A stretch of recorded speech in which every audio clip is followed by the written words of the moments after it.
Bonjour tout le monde, c'est Jean-Philippe. Aujourd'hui je vous propose un petit dessert. C'est à base de poire. Je vais faire, on peut l'appeler soit compote de poire ou soupe de poire au sirop d'agave. Alors pour cette recette, là j'ai 1 kg de poire que j'ai épluché et coupé en morceaux. Il me faudra 2 yaourts brassés, du sirop d'agave. Moi j'en ai trouvé, écoutez, dans mon magasin près de chez moi, pour pas le nommer Leader Price. Là j'ai mis 30 ml de jus de citron et 70 ml d'eau. Et bien c'est parti pour la recette. Et bien pour cette recette c'est très simple. On va donc mettre les poires dans la cuve. Et puis on va verser tout simplement l'eau et le jus de citron. Voilà, là il y a 100 ml au total. D'habitude pour des compotes on met plutôt 50 ml. Là je veux que ce soit un petit peu plus liquide qu'une compote, donc j'ai rajouté un peu plus d'eau. Maintenant il ne me reste plus qu'à programmer ma cuisson. Allez, c'est parti pour la programmation de la cuisson. Je vais passer en cuisson rapide. Je vais mettre 6 minutes. Je fais OK avec un départ immédiat. Et c'est parti pour notre cuisson. Et bien, à tout à l'heure.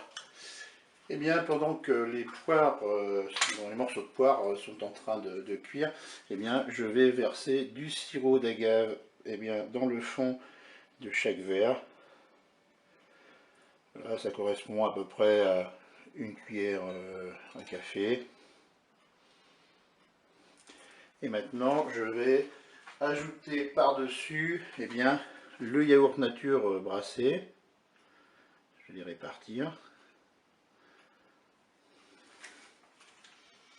Donc voilà, mes 4 verres sont prêts. On versera la compote de poire dessus. Allez, à tout à l'heure. Et bien la cuisson est terminée. Je vais ouvrir mon cookéo. Je vais même l'éteindre.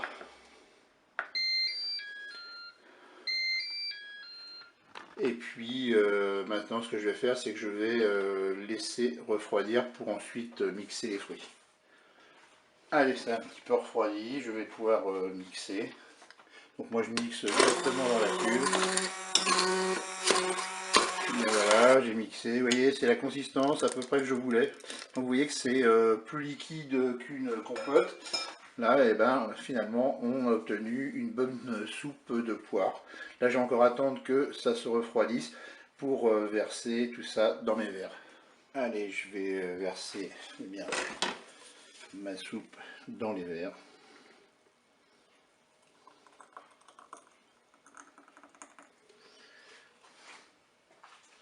Et bien voilà, il ne me reste plus qu'à attendre que ça refroidisse un petit peu à l'air libre.